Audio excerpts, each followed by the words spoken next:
अस्सलाम वालेकुम students. Second year chemistry chapter 16 का ये लेक्चर नंबर 6 है, जिसमें हमने अल्केन्स और साइक्लो अल्केन्स की रिलेटिव स्टेबिलिटी और रिएक्टिविटी को डिस्कस करना है। स्टूडेंट्स, लेक्चर का आगाज़ लेंगे हम रिलेटिव स्टेबिलिटी से, और सबसे पहले relative stability of alkanes. Students, alkanes जो हैं ओपन चेन स्ट्रक्चर में, इनके पास फिर चेन की दो पॉसिबिलिटीज़ हैं कि चेन या तो स्ट्रेट चेन हो, लीनियर चेन हो, जिसमें अल्केन को हम स्ट्रेट चेन अल्केन बोलेंगे, या लीनियर अल्केन बोलेंगे, या नॉर्मल अल्केन बोलेंगे। दूसरा ये है कि चेन जो है वो सीधी होने के बजाय ब्रांच्ड हो जाए, साइड ग्रुप्स उसके साथ अटैच्ड हो। तो अगर चेन जो है वो ब्रांच्ड है तो फिर अल्केन जो है वो ब्रांच्ड अल्केन कहलाएगा। तो अल्केन्स के अंदर ब्रांच चेन अल्केन्स हो गए और स्ट्रेट चेन अल्केन्स हो गए। अब अगर इनकी स्टेबिलिटी को कंपेयर किया जाए तो जो ब्रांच चेन अल्केन्स हैं स्टूडेंट्स, ये ज़्यादा स्टेबल है as compare to linear alkanes. अब इसकी वजह को भी हम देखेंगे, लेकिन उससे पहले अगर एक एग्जांपल देख लें। मिसाल के तौर पे दो अल्केन्स को हम कंपेयर करें 4 कार्बन के साथ एक स्ट्रेट चेन अल्केन है एन ब्यूटेन, और एक जो है वो ओपन जो ब्रांच चेन अल्केन है वो है स्टूडेंट्स 2 मिथाइल प्रोपेन। अब 2 मिथाइल प्रोपेन हो या एन ब्यूटेन हो, दोनों के अंदर 4 कार्बन हैं, लेकिन जो 2 मिथाइल प्रोपेन है ये ज़्यादा स्टेबल है। अब मैं स्ट्रक्चर में जाकर थोड़ा एक्सप्लेन करना चाहता हूँ एन ब्यूटेन और 2 मिथाइल प्रोपेन से मतलब कुछ बातें। तो स्टूडेंट्स ज़रा स्ट्रक्चर में जाकर कुछ चीज़ों को हम अंडरस्टैंड करते हैं। लाइक यहाँ पे मैं आपके लिए एन ब्यूटेन का स्ट्रक्चर बनाऊँ, चूँकि ब्यूटेन है, ब्यूट से निकला है तो उसका मतलब है 4 कार्बन को हमने ले लेना है, और ब्यूटेन है, अल्केन बिलोंग करता है, तो इन 4 अल्केन्स को स्ट्रेट चेन में हमने लिंक कर लेना है। अब इसके हाइड्रोजन आप साथ लगाना चाहें तो आप लगा सकते हैं। पहला जो कार्बन है और आखिरी जो कार्बन है उसके साथ 3-3 हाइड्रोजन लगेंगे, क्योंकि इन्होंने एक एक बॉन्ड बनाया, 3 बॉन्ड्स की कमी है तो 3 हाइड्रोजन लग जाएंगे। और दरमियान वाले जो 2 कार्बन है उनके साथ 2-2 हाइड्रोजन लगेंगे, क्योंकि उन्होंने दो बॉन्ड्स पहले बना रखे हैं, 2-2 की कमी है। तो ये स्टूडेंट्स स्ट्रेट चेन अल्केन हुआ। नॉर्मल अल्केन हुआ, उसमें 4 कार्बन है, तो ये स्टूडेंट हुआ एन ब्यूटेन। अब दूसरे की तरफ आए तो हमें कहा गया है कि प्रोपेन है और उसके पोजीशन नंबर 2 पे मिथाइल ग्रुप जो है वो लगाना है। तो प्रोपेन है तो 3 कार्बन जो है वो हम लिंक कर लेते हैं सिंगल बॉन्ड के साथ, और फिर 2 पोजीशन पे कार्बन नंबर 2 पे मिथाइल लगाना है। ये ऊपर या नीचे आप मिथाइल लगा सकते हो। अब इनके आप हाइड्रोजन पूरे करें, लिंक करें, तो जो बाहर वाले कार्बन है उनके साथ 3-3 हाइड्रोजन लगेंगे, क्योंकि 3 बॉन्ड्स की कमी है, और जो दरमियान में कार्बन है उसके साथ 1 हाइड्रोजन लगेगा, क्योंकि उसने 3 बॉन्ड बना रखे हैं, 1 की कमी है। ये जो स्टूडेंट स्ट्रक्चर हमने बना लिया, अगर इसका आयोपिक नेम देखें तो ये 2 मिथाइल प्रोपेन है। 2 मिथाइल प्रोपेन इसका आयोपिक नेम है, लेकिन क्या आप इसका जो कॉमन नेम है वो बता सकते हैं? अगर कॉमन नेम इसका देखें स्टूडेंट्स, तो इसमें चूंकि 4 कार्बन है ना, तो ये ब्यूटेन होगा। और 4 कार्बन के साथ कॉमन नेम इसका लिख रहा हूँ मैं, ब्यूटेन। 4 कार्बन है, और फिर अगर इस कार्बन को आप फोकस करो तो इससे आगे 2 कार्बन जो है वो ब्रांच आउट हो रहे हैं। अगर ऐसी पोजीशन हो तो फिर हम इसको आइसो का नाम देते हैं। तो ये ब्यूटेन है, और ब्यूटेन में स्टूडेंट्स ये आइसो ब्यूटेन है। तो इस तरह हमने इसका जो कॉमन नेम है वो भी देख लिया, आयोपिक नेम जो है वो भी देख लिया। अब आप इन दोनों को कंपेयर कर सकते हो। जो एन ब्यूटेन है उसमें कोई साइड ब्रांच नहीं है, जबकि 2 मिथाइल प्रोपेन के अंदर आपको यहाँ पे एक साइड ग्रुप जो है वो नज़र आ रहा है। तो इसका मतलब हुआ कि जो 2 मिथाइल प्रोपेन है वो ज़्यादा स्टेबल है ब्रांचिंग की वजह से as compare to n butane. यहाँ पे कुछ और फीचर्स हैं जिनकी तरफ मैं आपका जो है वो आपकी तवज्जो लाना चाहता हूँ। अगर आप इनके कार्बन को काउंट करें और हाइड्रोजन को काउंट करके मालिक्यूलर फार्मूला लिखें, तो एन ब्यूटेन में टोटल 4 कार्बन है, और अगर आप हाइड्रोजन काउंट करेंगे तो आपको 10 मिलेंगे। इसी तरह 2 मिथाइल प्रोपेन में अगर आप कार्बन काउंट करें तो 4 हैं, और हाइड्रोजन का नंबर काउंट करें तो वो आपको 10 मिलेगा। तो यहाँ से एक और चीज़ आपको पता चल गई कि एन ब्यूटेन हो या 2 मिथाइल प्रोपेन हो, दोनों ही स्टूडेंट्स इनका मालिक्यूलर फार्मूला जो है वो सेम है। इनके अगर कोई फ़र्क है तो इनके स्ट्रक्चर फार्मूला के अंदर फ़र्क है। तो वो सब्सटेंसेस जिनके सेम मालिक्यूलर फार्मूला हों लेकिन स्ट्रक्चर फार्मूला जिनका डिफरेंट हो, हम उन सब्सटेंसेस को आइसोमर्स कहते हैं। तो एन ब्यूटेन और 2 मिथाइल प्रोपेन एक दूसरे के लिए आइसोमर्स हैं। आइसोमर्स का टॉपिक हमने आगे पढ़ना है, उसकी टाइप्स को भी देखेंगे, वहाँ ये चीज़ फिर से रिपीट होगी। तो यहाँ चूँकि ये आइसोमर्स बनते हैं तो मैंने कहा चलो थोड़ा सा यहाँ पे भी आपको बता दिया जाए।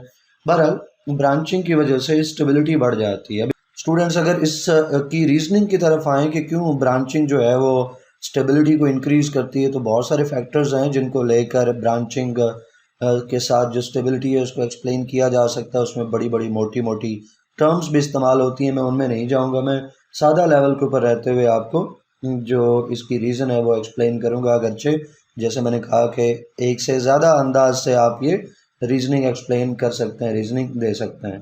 तो मैं जो आपके लिए रीज़न एक्सप्लेन करूंगा वो इन टर्म्स ऑफ कम्पैक्टनेस जो है वो एक्सप्लेन करूंगा। जब ब्रांचिंग होती जाती है तो स्टूडेंट्स मॉलिक्यूलर स्ट्रक्चर हो या इलेक्ट्रॉनिक स्ट्रक्चर हो, दोनों ज़्यादा कम्पैक्ट होते जाते हैं, ज़्यादा स्फेरिकल होते जाते हैं। जब हम कहते हैं इलेक्ट्रॉनिक स्ट्रक्चर तो हमारा मतलब होता है कि हम ऑर्बिटल्स के लेवल के ऊपर जाके बात करते हैं, ओवरलैपिंग के लेवल पे जाके हम बात करते हैं, हम इलेक्ट्रॉनिक कन्फिग्रेशन और इलेक्ट्रॉन्स की अरेंजमेंट के लेवल पे बात करते हैं जब इलेक्ट्रॉनिक स्ट्रक्चर का वर्ड यूज़ होता है। तो जैसे जैसे ब्रांचिंग होती जाती है, इलेक्ट्रॉनिक स्ट्रक्चर हो या पूरे मॉलिक्यूल का ओवरऑल स्ट्रक्चर हो, दोनों ही स्टूडेंट्स ज़्यादा जो है वो कम्पैक्ट होंगे। अब कम्पैक्ट होने से जो मॉलिक्यूलर सरफेस एरिया है पर एटम, मॉलिक्यूलर सरफेस एरिया, ये पर एटम को भी इग्नोर करें, आप जनरल कह सकते हैं कि कम्पैक्ट होने से जो सरफेस एरिया है वो डिक्रीज़ होगा। सरफेस एरिया डिक्रीज़ होने से मॉलिक्यूल की जो रिलेटिव एनर्जी है वो डिक्रीज़ होगी, और मॉलिक्यूल की रिलेटिव एनर्जी डिक्रीज़ होने से स्टेबिलिटी जो है वो इंक्रीज़ होगी। क्योंकि जो स्टेबिलिटी है स्टूडेंट वो इन्वर्सली प्रोपोर्शनल होती है जो रिलेटिव एनर्जी है किसी मॉलिक्यूल की उसके। तो एनर्जी जितनी डिक्रीज़ होगी स्टेबिलिटी स्टूडेंट्स उतनी इंक्रीज़ होगी। और एनर्जी क्यों डिक्रीज़ होती है? एनर्जी मॉलिक्यूलर सरफेस एरिया के डिक्रीज़ होने से, मॉलिक्यूल के ज़्यादा कम्पैक्ट होने की वजह से, सरफेस एरिया डिक्रीज़ होने से जो रिलेटिव मॉलिक्यूलर एनर्जी है वो डिक्रीज़ हो जाएगी और स्टेबिलिटी इससे इंक्रीज़ हो जाती है।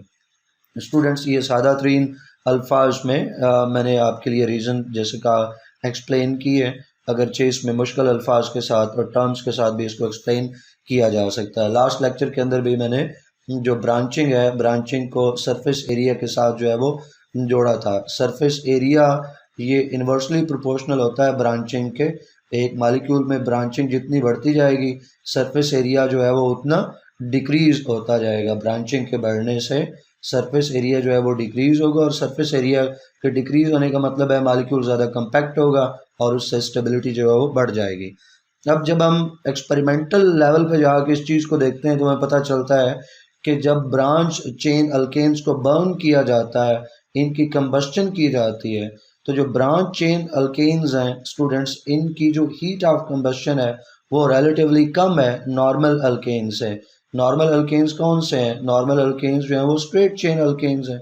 तो स्ट्रेट चेन अल्केन्स के मुकाबले में, नॉर्मल अल्केन्स के मुकाबले में ब्रांच अल्केन्स की जो हीट ऑफ कंबस्टन है वो रिलेटिवली कम है, जिससे ये साबित होता है, प्रूव होता है एक्सपेरिमेंटल लेवल पे कि जो ब्रांचिंग है वो स्टेबिलिटी को इंक्रीज करती है।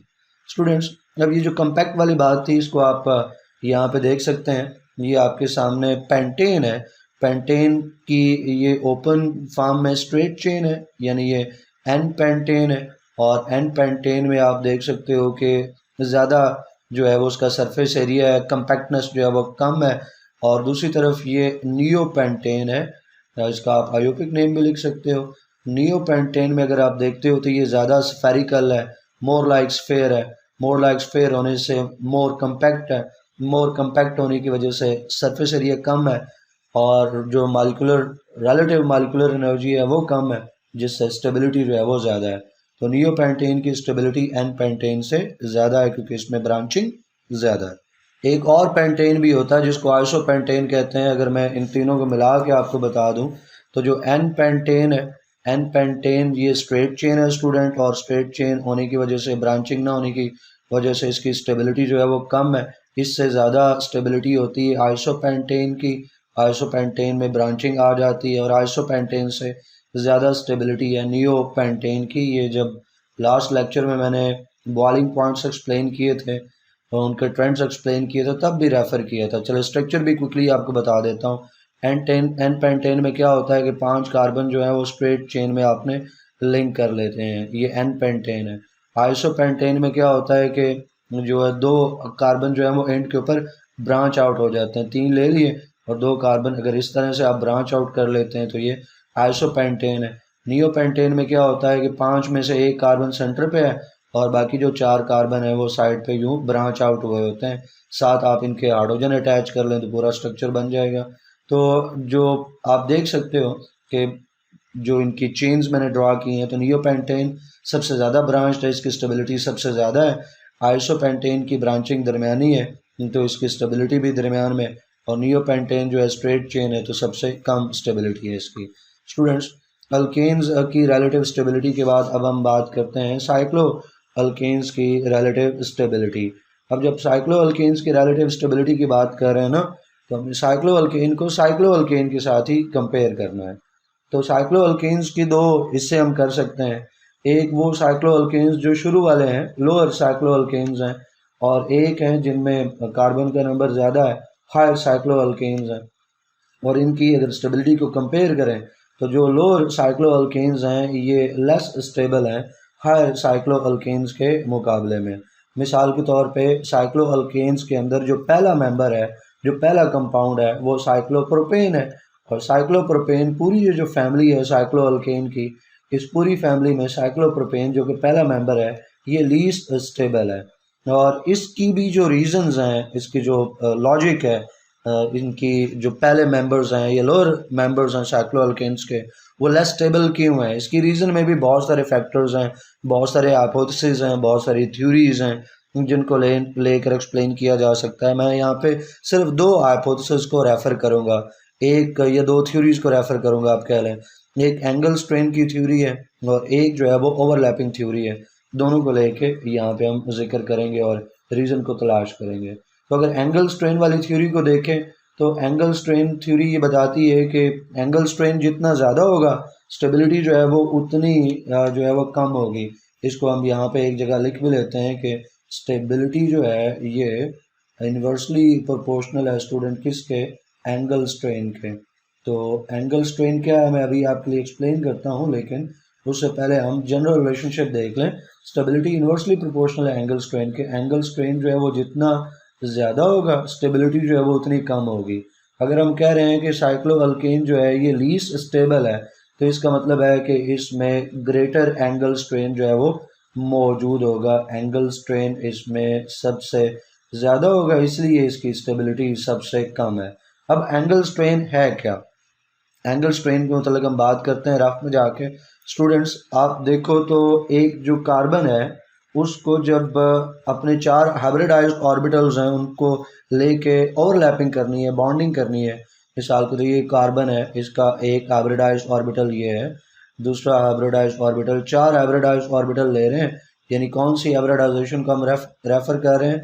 sp3 हाइब्रिडाइजेशन, क्योंकि अल्केन्स हो या साइक्लो अल्केन्स हो उनमें sp3, हर कार्बन जो है वो sp3 हाइब्रिडाइज्ड होता है। तो अब इस हिसाब से देखें तो स्टूडेंट अगर मैक्सिमम ओवरलैपिंग हो तो एक कार्बन के ऊपर जो बॉन्ड्स की अरेंजमेंट है वो टेट्राहेड्रल होनी चाहिए। टेट्राहेड्रल अगर अरेंजमेंट है बॉन्ड्स की तो जो एंगल बनना चाहिए है वो 109.5 डिग्री का बनना चाहिए।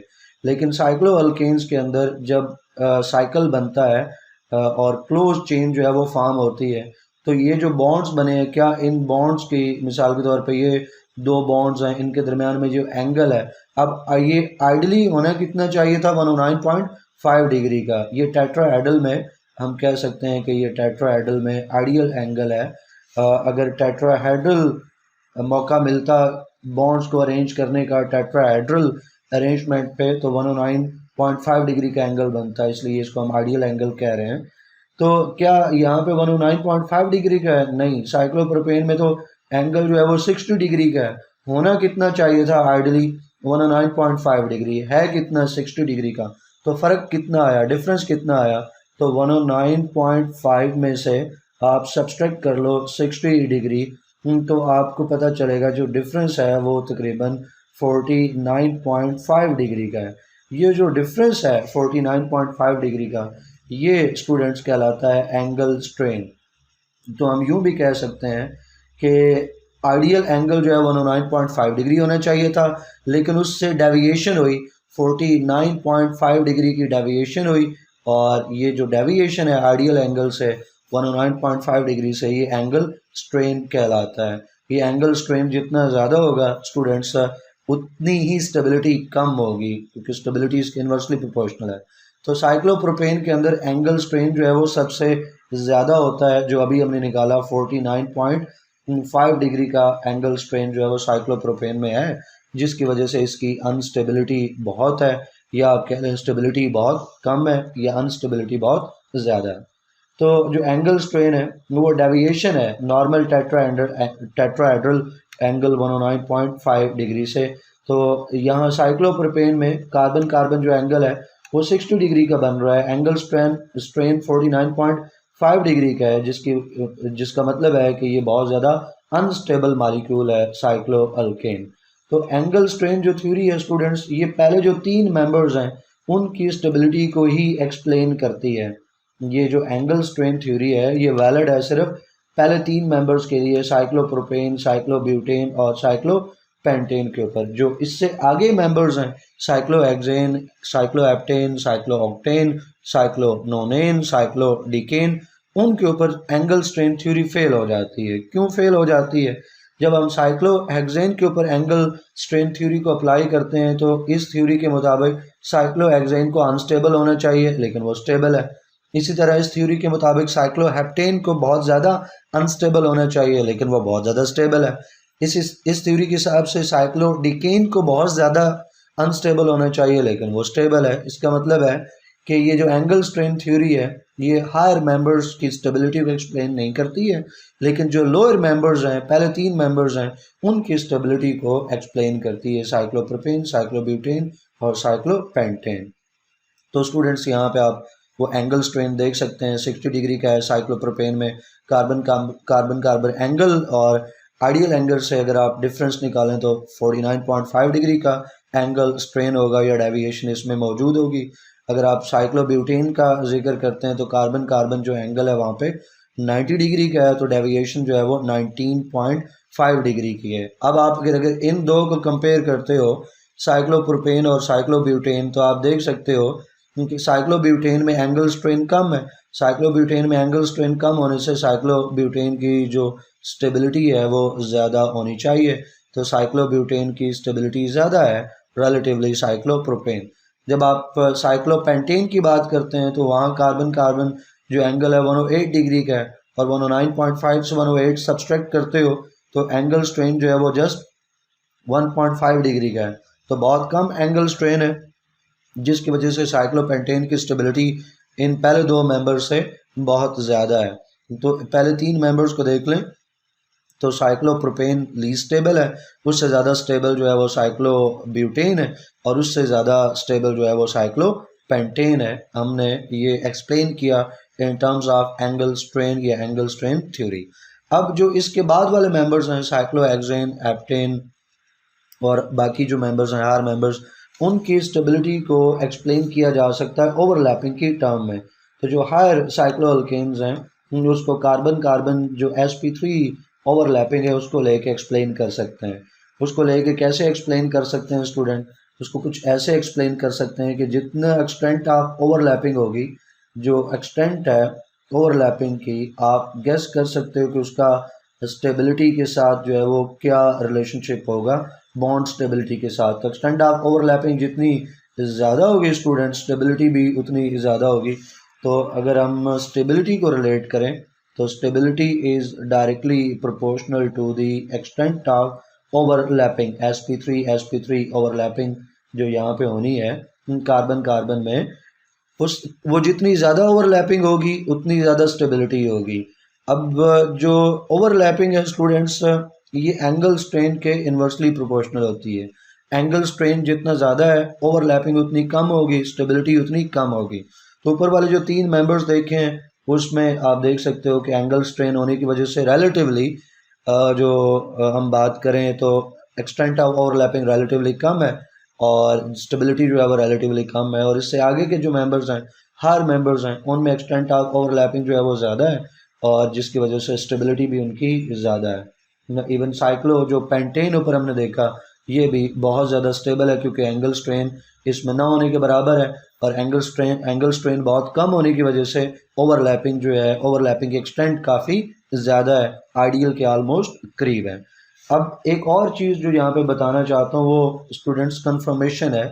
अब ये इसका जिक्र जो है वो आपकी बुक में नहीं है यहाँ पे, और ऑलरेडी मैंने आपको बुक से ज़्यादा आगे जाके इसकी रीज़न और कंसेप्ट जो है एक्सप्लेन किया, तो थोड़ा सा कंफर्मेशन के ऊपर भी मैं बात कर लेना चाहता हूँ।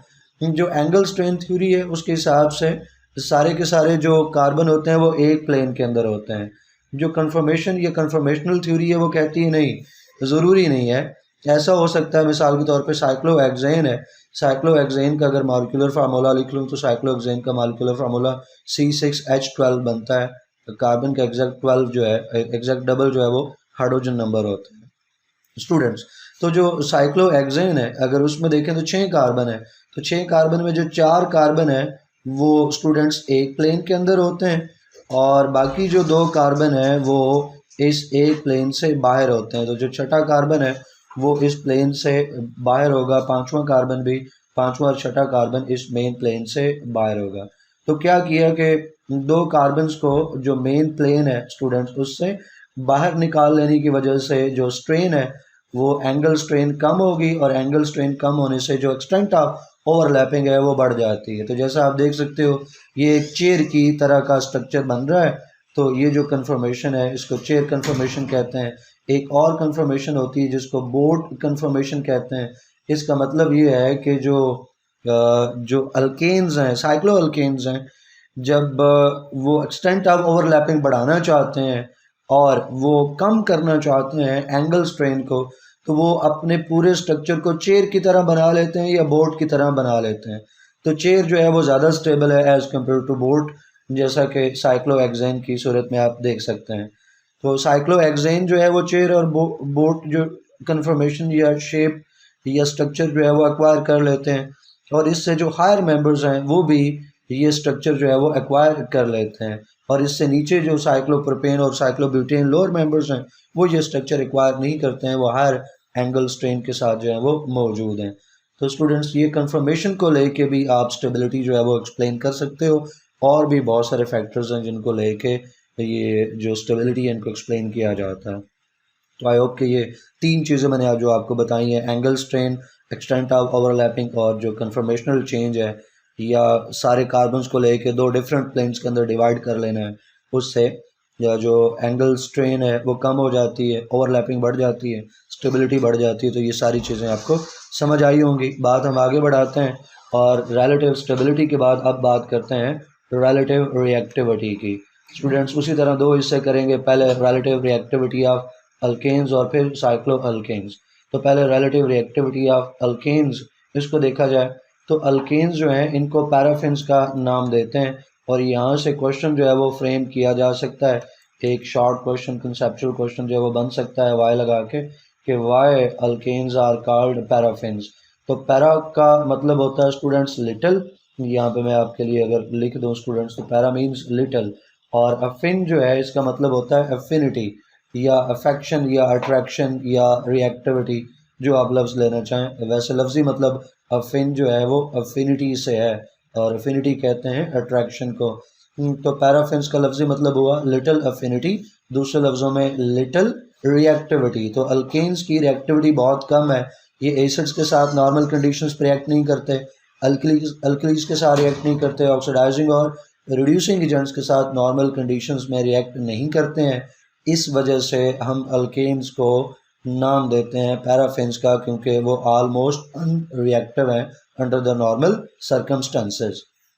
तो नॉर्मल कंडीशंस में स्टूडेंट्स इनकी जो अनरिएक्टिविटी है अल्केन्स की, उसको आप 2 फैक्टर्स लेके एक्सप्लेन कर सकते हो। एक जो है वो सिग्मा बॉन्ड की इनर्टनेस है, और दूसरा जो अल्केन्स के अंदर बॉन्ड्स पाए जाते हैं, कार्बन कार्बन बॉन्ड हैं, कार्बन हाइड्रोजन बॉन्ड्स हैं, ये दोनों ही बॉन्ड्स ऑलमोस्ट जो है वो नॉन पोलर हैं।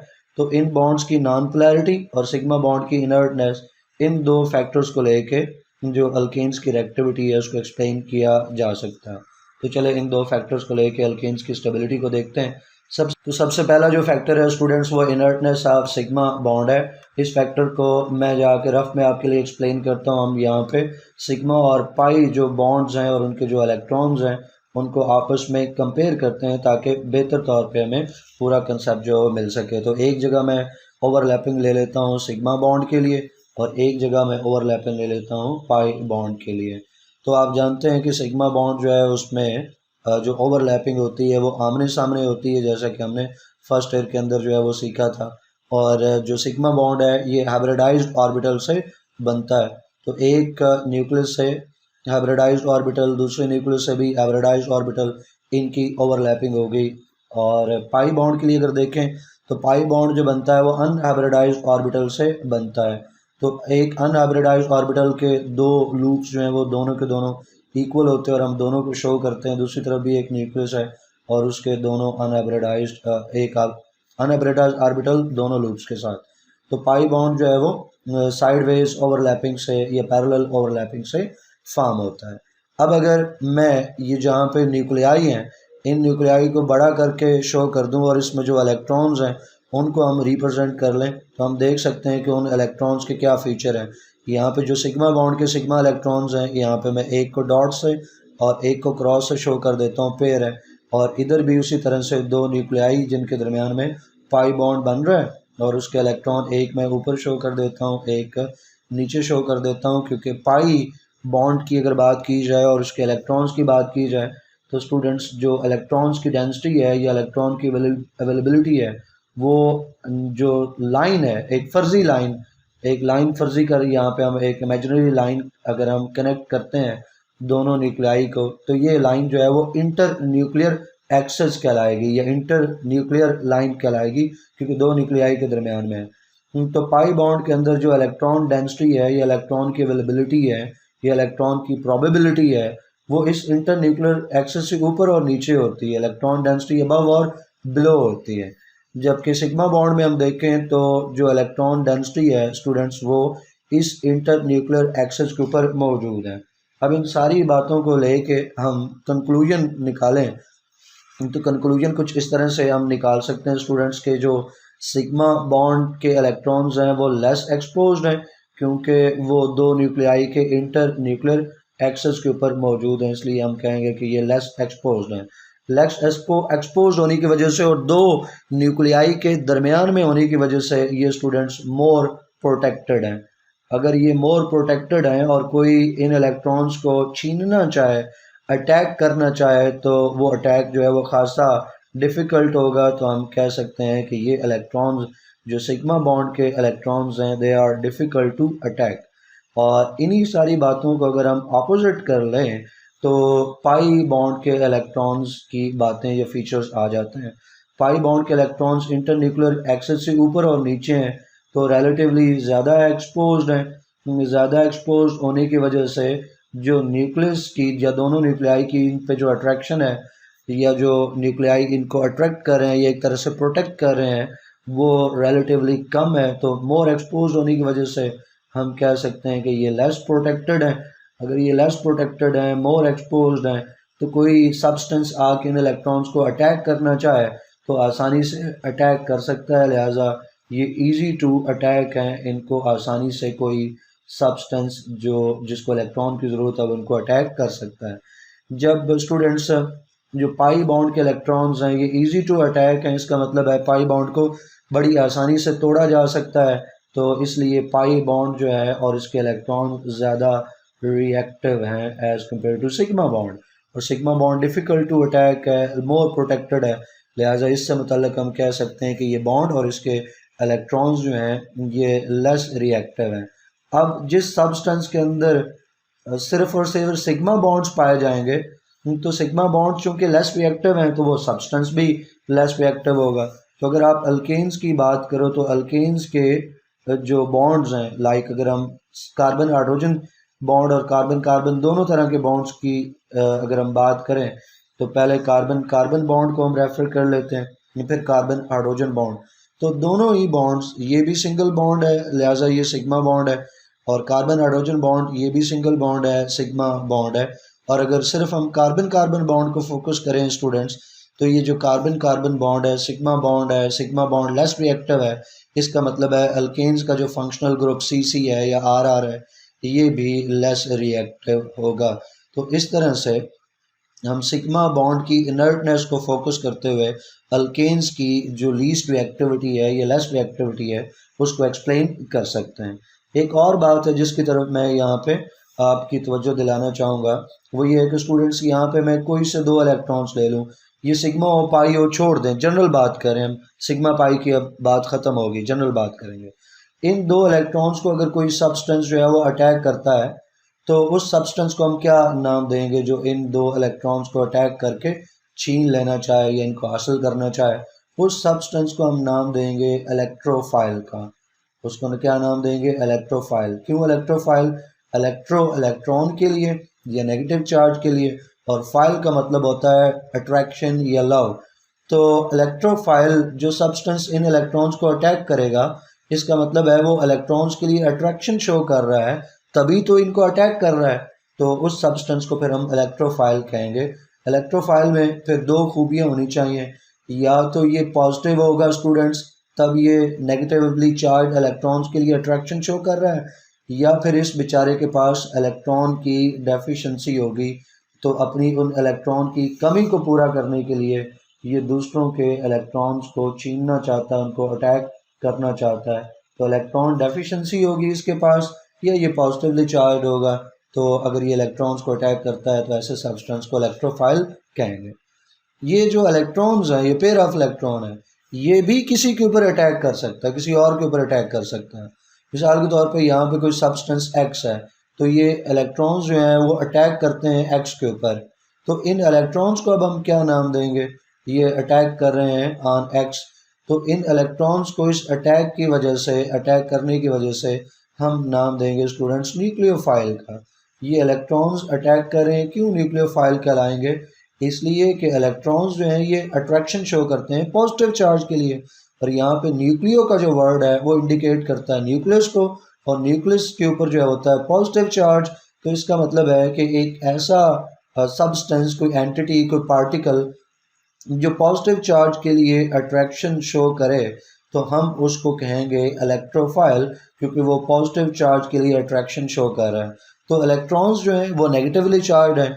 इलेक्ट्रॉन्स अटैक करते हैं तो किसी ऐसे को अटैक करेंगे ना जिस पे पॉजिटिव चार्ज होगा। तो इसलिए इलेक्ट्रॉन्स चूँकि पॉजिटिव चार्ज के लिए अट्रैक्शन शो कर रहे हैं, पॉजिटिव चार्ज वाले को अटैक कर रहे हैं, लिहाजा इलेक्ट्रॉन्स जो हैं वो न्यूक्लियोफाइल कहलाएंगे। अब इन दोनों टर्म्स को आप सिग्मा और पाई बॉन्ड के इलेक्ट्रॉन्स के ऊपर अप्लाई करें, तो सिग्मा बॉन्ड्स के जो ये इलेक्ट्रॉन्स हैं स्टूडेंट्स, ये चूँकि लेस एक्सपोज्ड हैं, वेल प्रोटेक्टेड हैं, और इसलिए अगर कोई इलेक्ट्रोफाइल इनको अटैक करना चाहे तो उसके लिए बहुत मुश्किल होगा। और ये इलेक्ट्रॉन्स जब न्यूक्लियोफाइल के तौर पे किसी के ऊपर अटैक करना चाहें, तो इन इलेक्ट्रॉन्स का किसी और के ऊपर अटैक करना भी खासा मुश्किल होगा। पाई बॉन्ड्स में ये दोनों बातें जो हैं वो अपोजिट हैं। अब इस सारे कंटेंट को हम नोट्स में जाकर देख लेते हैं स्टूडेंट्स, क्योंकि हमने जितनी बातें लिखी थी उसको रफ में समझ लिया। तो इलेक्ट्रॉन्स जो हैं सिग्मा बॉन्ड के वो टाइटली हेल्ड हैं, लेस एक्सपोज्ड हैं, वेल प्रोटेक्टेड हैं, वेरी स्टेबल बॉन्ड है ये, और इसको तोड़ने के लिए बहुत ज़्यादा एनर्जी चाहिए। और ये इलेक्ट्रॉन्स जो हैं ये, इनको कोई न्यूक्लियोफाइल कोई अगर ये इलेक्ट्रॉन्स जो हैं न्यूक्लियोफाइल के तौर पे एक्ट करते हैं, किसी दूसरे को अटैक करते हैं, तो इनके लिए खासा मुश्किल है। और कोई अगर इनके ऊपर अटैक करता है, यानी इलेक्ट्रोफाइल को इन पे अटैक करता है, तो उसके लिए इन इलेक्ट्रॉन्स को, सिग्मा बॉन्ड के इलेक्ट्रॉन्स को, सिग्मा इलेक्ट्रॉन्स को अटैक करना खासा मुश्किल होगा, जिसकी वजह से ये बॉन्ड और ये इलेक्ट्रॉन्स जो हैं वो स्टेबल हैं। और अल्केन्स के अंदर चूँकि सिग्मा बॉन्ड मौजूद है, लिहाजा अल्केन्स आर जो है वो लीस्ट रिएक्टिव या मोर स्टेबल, या आप कह सकते हो लीस्ट रिएक्टिव या मोर स्टेबल, दोनों में से जो लफ्ज़ आप इस्तेमाल करना चाहो कर सकते हैं। अब दूसरा फैक्टर है non polar nature of the bonds of alkanes. तो स्टूडेंट्स पोलैरिटी वहाँ आती है जहाँ इलेक्ट्रोनेगेटिविटी का डिफरेंस जो है वो काफ़ी ज़्यादा हो। लेकिन यहाँ पे हम देखते हैं कि जो बॉन्ड्स बन रहे हैं, दो तरह के बॉन्ड्स बन रहे हैं। एक कार्बन कार्बन बॉन्ड बन रहा है, और एक जो है वो बन रहा है कार्बन हाइड्रोजन बॉन्ड। अल्केन्स में यही दो तरह के बॉन्ड्स जो है वो मौजूद हैं। अगर आप कार्बन कार्बन बॉन्ड की बात करें तो ये तो सेम एटम्स के दरमियान में जो बॉन्ड है, यहाँ इलेक्ट्रोनेगेटिविटी का डिफरेंस होता ही ज़ीरो है। एक कार्बन की जो इलेक्ट्रोनेगेटिविटी है वो 2.5, दूसरे कार्बन की इलेक्ट्रोनेगेटिविटी 2.5, दोनों का डिफरेंस निकालो तो ज़ीरो आएगा। तो हम कह सकते हैं कि इलेक्ट्रोनेगेटिविटी का डिफरेंस ज़ीरो है, लिहाजा ये प्योरली नॉन पोलर बॉन्ड है। अगर हम बात करते हैं कार्बन हाइड्रोजन बॉन्ड की, तो कार्बन की इलेक्ट्रोनेगेटिविटी स्टूडेंट्स 2.5 और हाइड्रोजन की जो इलेक्ट्रोनेगेटिविटी है वो 2.1 और डिफरेंस जो है वो 0.4 का निकलता है। और ये 0.4 का जो डिफरेंस है ये कोई बहुत बड़ा डिफरेंस नहीं है। और दूसरे लफ्ज़ों में हम कह सकते हैं कि जो इलेक्ट्रोनेगेटिविटी है कार्बन और हाइड्रोजन की वो ऑलमोस्ट बराबर बराबर ही तो है, कोई ज़्यादा डिफरेंस नहीं है। इसलिए कार्बन हाइड्रोजन बॉन्ड जो है वो almost non polar, carbon carbon bond तो प्योरली या 100% जो है वो नॉन पोलर है। तो दोनों तरह के जो बॉन्ड्स हैं कार्बन हाइड्रोजन और कार्बन कार्बन, ये इनके अंदर जो इलेक्ट्रॉन्स हैं वो इक्वली शेयर्ड हैं। दूसरे लफ्ज़ों में ये ऑलमोस्ट नॉन पोलर बॉन्ड्स हैं। Carbon carbon purely non polar और carbon hydrogen almost non polar, या दोनों के लिए नॉन पोलर की टर्म आप यूज़ कर सकते हैं। जब ये नॉन पोलर हैं तो इनको कोई पोलर अटैक कर सकता है क्या?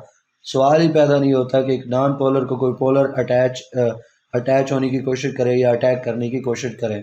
तो जो आयोनिक सब्सटेंसेस हैं, आयोनिक रिएक्टेंट्स हैं, आयोनिक रिएजेंट्स हैं, वो पोलर कंपाउंड्स होते हैं, लाइक एसिड्स हैं, अल्कलीज हैं, ऑक्सीडाइजिंग और रिड्यूसिंग एजेंट्स वगैरह हैं।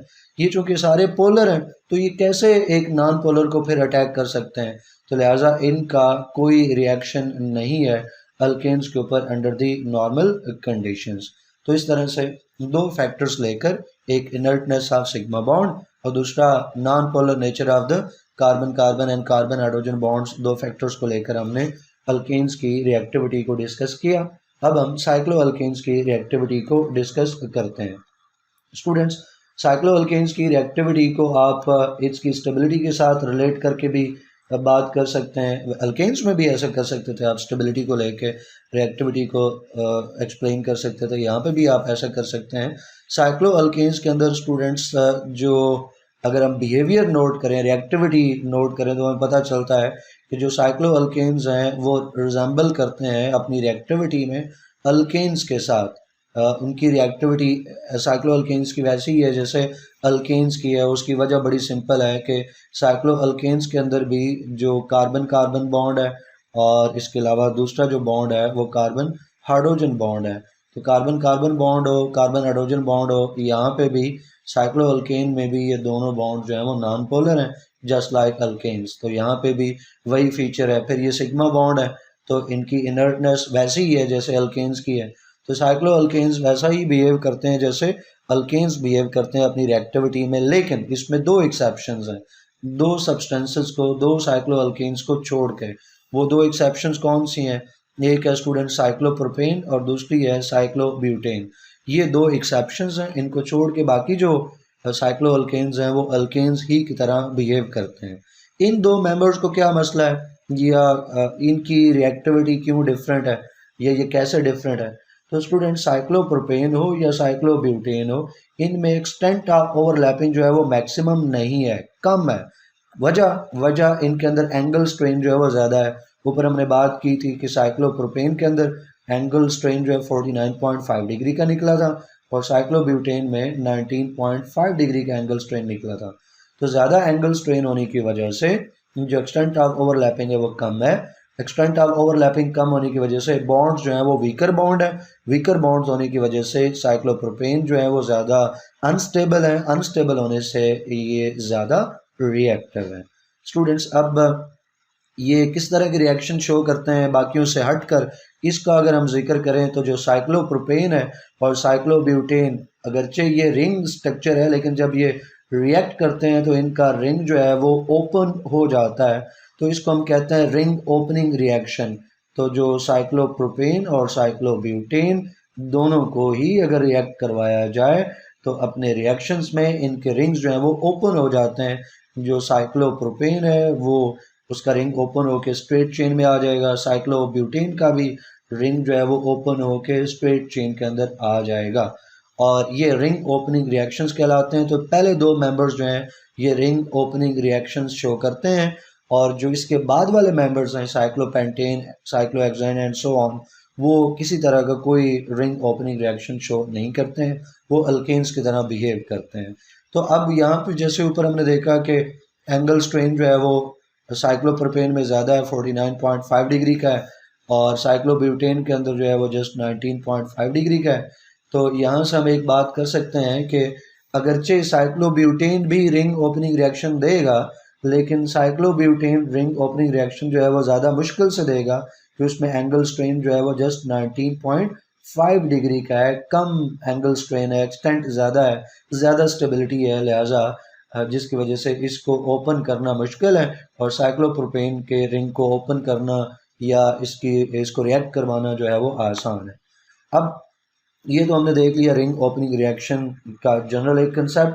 अब स्टूडेंट्स किसके साथ ये रिएक्ट करके रिंग ओपनिंग रिएक्शन देते हैं, तो अगर इनको रिएक्ट करवाया जाए हाइड्रोजन के साथ in the presence of nickel as catalyst, तो रिंग ओपनिंग रिएक्शन हो जाएगा। उस केस में मैं यहाँ आपको बात साइक्लोप्रोपेन को लेके समझा देता हूँ। साइक्लोप्रोपेन का एक बार अगर हाइड्रोजन के साथ रिएक्शन शो करवाया जाए, तो आप सीधा सीधा तीनों कार्बन को स्ट्रेट चेन में लिंक कर दो। अब कोई एक यहाँ से इसको फोकस कर लेते हैं, ये बॉन्ड अगर टूटा है और ये ओपन चेन हुआ है स्टूडेंट्स, तो हाइड्रोजन ऐड हो रहा है, तो ये एक इस कार्बन के भी एक बॉन्ड कम हो गया, इस कार्बन का भी एक बॉन्ड कम हो गया, तो उन्होंने एक एक बॉन्ड बनाना है, तो दोनों कार्बन के साथ एक एक हाइड्रोजन लग जाएगा। दो हाइड्रोजन पहले से मौजूद थे, क्योंकि ये तीनों कार्बन साइक्लोअल्केन में इन सब के साथ दो दो हाइड्रोजन तो मौजूद हैं, तो जिनका बॉन्ड टूटा उनको एक एक हाइड्रोजन और मिलेगा, तो एक और हाइड्रोजन मिला तो CH3, ये आखिरी जो है ये भी CH3, और जो दरमियान वाला है वो उसी तरह दो हाइड्रोजन के साथ CH2।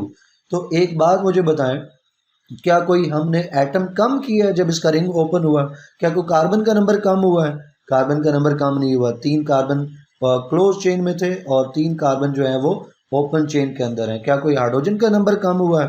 हाइड्रोजन का नंबर कम नहीं हुआ, बल्कि क्या हुआ है, हाइड्रोजन का नंबर जो है वो ज़्यादा हुआ है, हाइड्रोजन का इजाफा हुआ है, 2 हाइड्रोजन का इजाफा हुआ है, यहाँ पहले कार्बन पे भी और आखिरी कार्बन पे, या टर्मिनल कार्बन पे, या जहाँ से बॉन्ड टूटा था वहाँ पे एक एक कार्बन का एडिशन हुआ, इजाफा हुआ। इसलिए चूंकि इसमें किसी तरह का कोई एटम कम नहीं निकला है, बल्कि एटम ज़्यादा हुआ है, कोई निकला नहीं है बल्कि एटम्स ऐड हुए हैं, लिहाजा ये जो रिएक्शन है स्टूडेंट्स, ये एडिशन रिएक्शन कहलाएगा, और ये जो प्रोडक्ट बनेगी ये एडिशन प्रोडक्ट कहलाएगी। अगर इसको रिएक्ट करवाया जाए HBr के साथ, तो उसी तरह से रिंग ओपनिंग हो जाएगी, सीधा सीधा 3 कार्बन आ गए।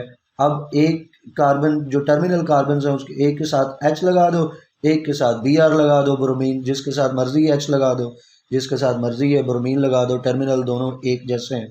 तो 2 हाइड्रोजन यहाँ पे पहले लगे हुए थे, एक और आ गया, तो CH3, इसके साथ तो 2 हाइड्रोजन ही रहेंगे, और इसके साथ स्टूडेंट्स 2 हाइड्रोजन थे, तीसरा हाइड्रोजन लगना था, लेकिन उस हाइड्रोजन के लिए यहाँ पे है नहीं है, यहाँ पे तो ब्रोमीन है, तो यहाँ पे ब्रोमीन जो है वो अटैच हो जाएगा।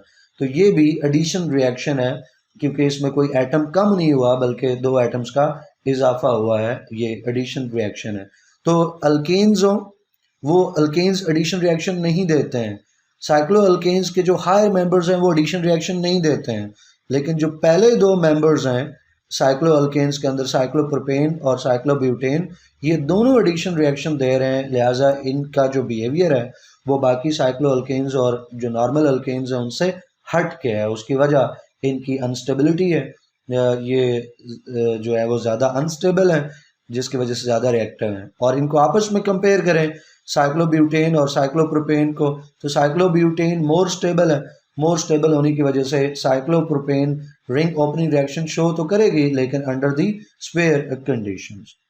और जो हायर साइक्लो अल्केन्स हैं स्टूडेंट्स, उनको जो है वो ब्रेक करना और उनके रिंग को ओपन करना, वो रिंग ओपनिंग रिएक्शन देते नहीं हैं, वो बहुत ज़्यादा स्टेबल हैं, और वो जो अल्केन्स हैं उन्हीं की तरह बिहेव करते हैं।